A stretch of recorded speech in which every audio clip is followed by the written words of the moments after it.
What's up, my little ass goblins? Yeah, it's me again, Annoyed Boy, with the monthly emoji art challenge. Just as the name indicates, Take innocent emojis and turn it into a cool artwork. This time, my friend decided the robot emoji was our victim. At first, I thought, cool, I'll draw a robot in the train or something cliche. But then my brain went, nah, let's take this up a notch. So yeah, I started thumbnailing ideas like a professional. Nice. My brain was buzzing with ideas. An establishing shot for that cinematic flair. An action shot, cause why not? And a medium shot for the serious artist vibes. Since we're going fine, my brain decided to overload me with even more ideas. So now the question is, do I keep it simple and chill, or go full Michael Bay and turn the robot into an explosion-filled masterpiece? Or draw a toaster with feelings? I actually couldn't decide which from these two I would end up working on, so I ended up doing the only logical thing I could think of. So yeah, I thought of a story for the illustration. The first one is an explosive scene. It starts with a mecha spider robot climbing up a tower. For what reason, you may ask? I don't know, just for whatever reason you had.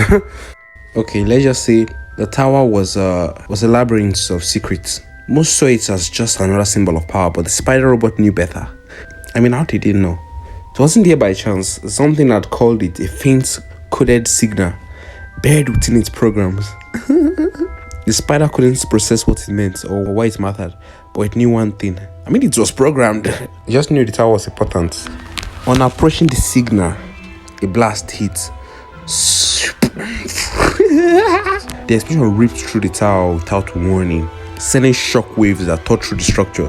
The spider held on as debris rained down, but the force of the blast launched a massive chunk of tower into the air, taking the spider with it.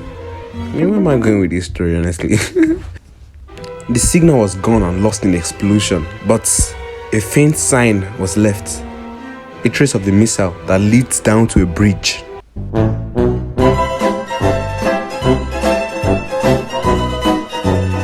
So yeah, this is what I ended up with for the first thumbnail.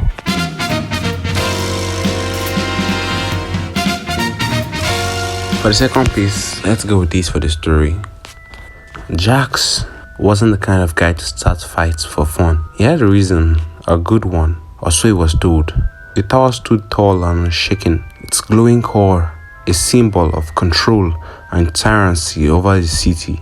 It was a reminder of the system that crushed anyone who didn't conform. He wanted the tower gone, not out of revenge, but to send a message. Some things aren't untouchable. He had the mecha gun for a backup, a hulking automated beast of steel used to wreak havoc. Jack wanted to handle this himself. He aimed for the weak point in the tower's core. He didn't hesitate. With a sharp crack, the beam of energy sliced through the sky, colliding with its target.